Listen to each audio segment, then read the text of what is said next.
یہ جو ڈپلومیسی ہے اس میں کافی حد تک نتائج ہم یہی کہیں گے کہ آ چکے ہیں اینڈ ہوپ فلی جو ہے وہ فائنل کوئی نہ کوئی معاہدہ ہو جائے گا. اس میں ہم نے پوری دنیا کو تو بچایا, ایران کو بچایا, امریکہ کو, ان دونوں کو ہم ٹیبل ٹاک پہ لے کر آئے. خلیجی ممالک بھی کہیں نہ کہیں جو ہیں وہ ہم نے ان کو بچایا.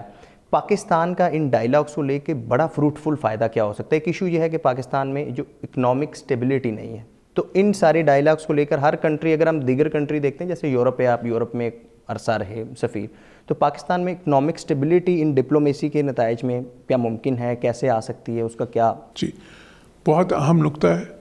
اور دیکھیں میں اس پہ بارہا کہہ چکا ہوں, بلکہ میں اس وقت سے یہ بات کر رہا ہوں جب کہ یہ باقی اتنی زیادہ یہ بات نہیں ہوتی تھی, یہ شاید ڈسکشن کا حصہ ہی نہیں تھی اس وقت. میں یہ کہتا رہا ہوں کہ پاکستان کی ڈپلومیسی اور جو پاکستان کی جو خارجہ پالیسی ہے اور پاکستان کا یہ جو رول ہے ایز اے نیٹ اسٹیبلائزر, اس کو دنیا جو ہے نا مان رہی ہے, کلیم کر رہی ہے. لیکن ہماری ڈپلومیسی کا اصل ٹیسٹ یہ آئے گا کہ ہم جو یہ اپنا اس وقت یہ جو ڈپلومیسی میں جو ہم نے ایک پروفائل بنایا ہے, جو اسٹریٹجک لحاظ سے ایک پروفائل بنایا ہے, ہم اس کو کس طرح ٹرانسلیٹ کرتے ہیں into economic partnerships, into economic dividends جو ہے پاکستان کے عوام کے لیے. دیکھیں آج کی دنیا میں جو ملک ترقی کی دوڑ میں آگے ہیں, ان سب میں آپ کو ایک یا دو چیزیں جو ہیں وہ کامن نظر آئیں گی. وہ کیا ہے؟ ایک یہ ہے کہ ان کا کنٹری برانڈ بہت اچھا ہے. یہ آج کی دنیا برانڈز کی دنیا ہے. اب یہ دیکھیں نا, آپ کوئی کپڑے پہنتا ہے تو کہتے ہیں جی میرے اس برانڈ کے ہیں, یہ فلاں ہے. کوئی آپ چیزیں بھی لیتے ہیں تو برانڈ کو فوراً دیکھتے ہیں, ہر چیز پہ ہو گیا. اسی طرح ملکوں کے بھی برانڈز ہیں. مثال کے طور پہ ایک ملک ہے, اگر اس کا برانڈ یہ ہے کہ یار یہ تو بہت ہی خطرناک جگہ ہے, یہاں پہ تو جانا ہی نہیں چاہیے ٹورزم کے لیے, ان سے تو تجارت بھی نہیں کرنی چاہیے, کوئی پتہ نہیں ہے کیا وہاں سچویشن ہے, اور یہاں پہ انویسٹمنٹ کا تو سوچنا ہی نہیں ہے. اگر اس قسم کا برانڈ ہو کسی ملک کا, میں نہیں کہہ رہا کہ پاکستان کا یہ برانڈ ہے, میں کہتا ہوں کہ آپ کو ایک مثال دے رہا ہوں, تو وہ والا ملک جو ہے اس کے لیے ترقی کرنا معاشی طور پہ بہت مشکل ہو جاتا ہے. بیکاز آج کی دنیا میں اگر آپ گلوبل ٹریڈ, ٹورزم اور انویسٹمنٹ کے لوپ میں شامل نہیں ہیں تو پھر سمجھ لیں کہ آپ ترقی کی دوڑ میں کہیں نہیں ہیں, کیونکہ بڑی انٹیگریٹڈ دنیا ہے اس وقت, یہ گلوبلائزیشن کا دور ہے. تو پاکستان کے لیے بہت ضروری ہے پاکستان کو سب سے پہلے ری برانڈ کرنا, کیونکہ دیکھیں پاکستان بہت سالوں تک, بلکہ دہائیوں سے انڈیا کے ڈس انفارمیشن کیمپینز کا, انڈیا کے پروپیگنڈے کا, پھر اس میں دوسرے ملک بھی شامل رہے ہیں, اسرائیل بھی شامل ہے اس میں, اور بھی کچھ ملک شامل رہے ہیں اس میں, اس کا سامنا کیا. پھر پاکستان کے اوپر وہ یہ لیبل لگ گیا کہ دیکھیں جی پاکستان تو ہر وقت اقتصادی طور پہ جو ہے نا, انڈیا نے تو یہ پروپیگنڈا پھیلایا کہ یہ فیلنگ سٹیٹ ہے, یہ جی ایسی سٹیٹ ہے کہ جو ٹوٹلی دہشت گردی جو ہے اس میں جو ہے ملوث ہے, یا اس میں جس کو انگریزی میں کہتے ہیں نا مائڈ ہے, اس میں پوری طرح ڈوبی ہوئی ہے.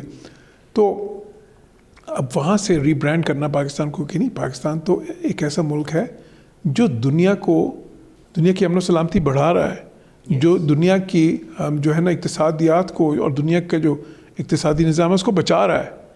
تو وہ اگر پاکستان کو ہم جب ری برانڈ اس طرح, اور دیکھیں آج پوری دنیا میں پاکستانی, آپ نے وہ سارے واقعات سنے ہوں گے کہ کس طرح پاکستانی پاسپورٹس کو کئی جگہ پہ وہ ویلکم کیا جا رہا ہے. اس وقت امیگریشن والے وہ کہتے ہیں وہ آپ اس ملک سے ہو جو کہ دنیا کا بڑا پیس میکر ہے. دیکھیں یہ پاکستان کے لیے it's a great window of opportunity to rebrand it self.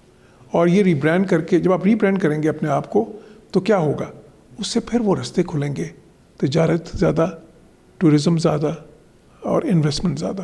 اب دیکھیں ایون ترکیہ جیسا ملک دیکھیں کہ ترکیہ کوئی امریکہ تو نہیں ہے, ترکیہ کوئی مطلب جو ان سے نا یو کے یا فرانس بھی نہیں ہے, لیکن مطلب ایک ظاہر بڑا خوبصورت ملک ہے. لیکن وہ بھی 60s میں ان کی اور ہماری بیس کو اتنی فرق نہیں تھی. آج وہاں پہ $60 ارب سال کا صرف ٹورزم سے کمایا جا رہا ہے. اچھا اسی طرح ان کی انویسٹمنٹ دیکھیں گے تو ادھر کتنی آ رہی ہے باہر, $10s of billions. ٹھیک ہے, ان کی ٹریڈ پتہ کتنی ہے آپ, ترکیہ کی ٹریڈ جو ہے $500 billion, یو نو. نہیں میں ٹریڈ کی الگ بات کروں, ٹورزم تو الگ ہے, ٹورزم کو اس میں ملا لیں تو پھر تو مطلب کہاں پہنچا. بات یہ ہے کہ اسی لیے تو آپ نے دیکھا ترکیہ نے کتنی, ان کی ٹریڈ جو ہے کچھ سمجھ لیں آپ 700% بڑی ہے پچھلی 2 دہائیوں میں, کیونکہ ان کا امیج بن گیا نا اس طرح کا ایک کنٹری برانڈ. UAE کو دیکھیں کنٹری برانڈ,